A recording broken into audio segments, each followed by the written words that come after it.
Follow the Drinking Gourd. Story and pictures by Jeanette Winter.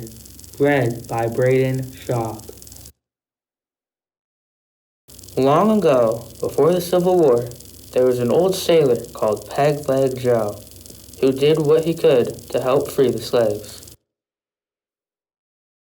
Joe had a plan. He'd use a hammer and nail and saw and work for the master, the man who owned the slaves on the cotton plantation.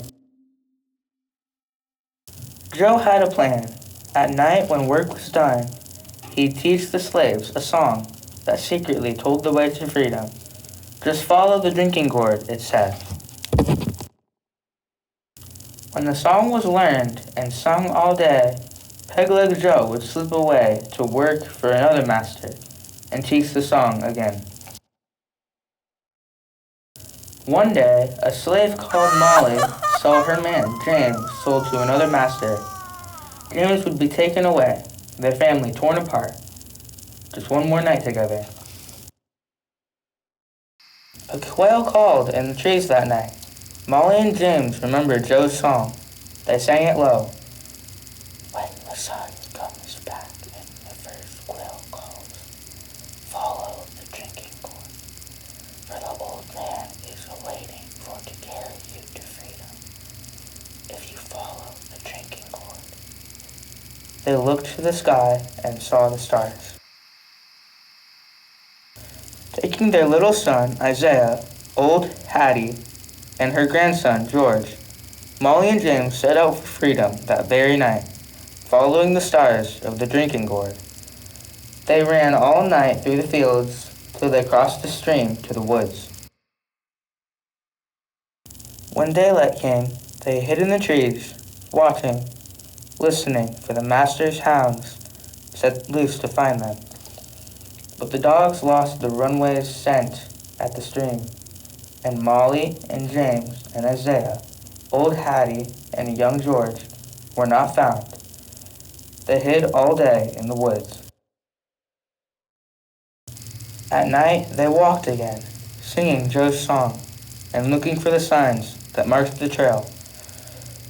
The river bank makes a very good road. The dead trees will show you the way. Left foot, dead foot, traveling on.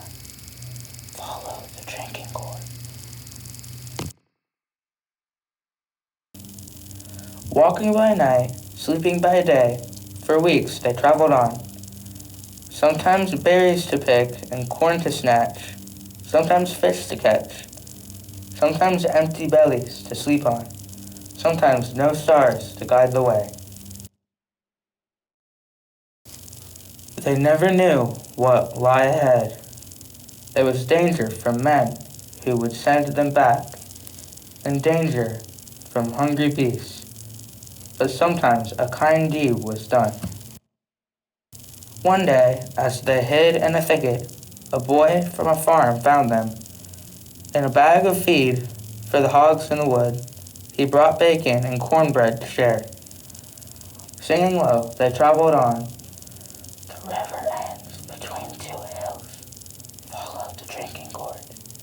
There's another river on the other side. Follow the drinking gourd. On and on, they followed the trail to the river's end. From the top of the hill, they saw the new path, another river beneath the stars, to lead them to Freedom Land. The drinking gourd led them on. The song was almost done.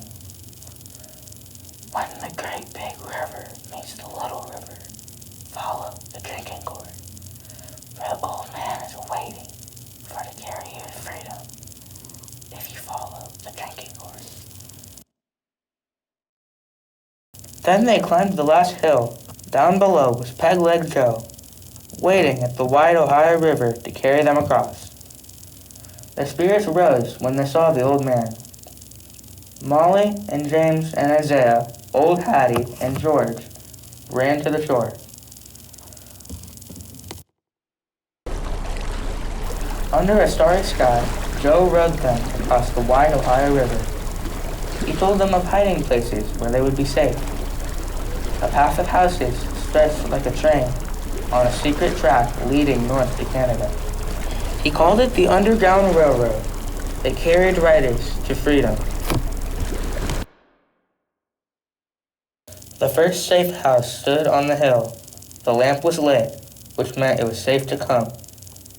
Ragged and weary, they waited while Joe signaled low, with a hoot like an owl.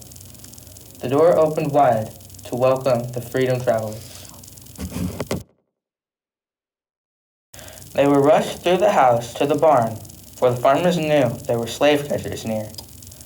A trap door in the floor took them under the barn to hide till it was safe to move on.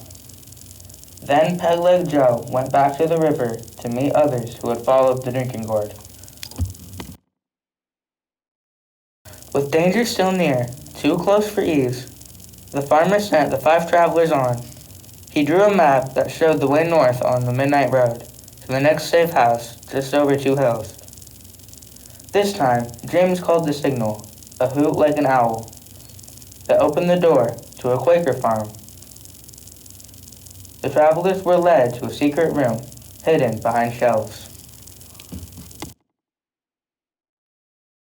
They rested here for many days and healed their wounds. Soft beds, full meals, new clothes, hot baths, washed away some fear and pain. Isaiah smiled. When they were strong, they traveled again, from house to house on the underground trail, still following the drinking gourd north.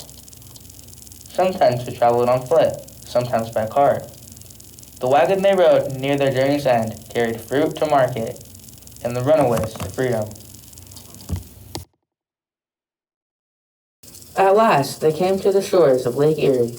Molly and James and Isaiah, old Hattie, and young George climbed aboard the steamship that would carry them across to Canada, to freedom. 5 more souls are safe, old Hattie cried.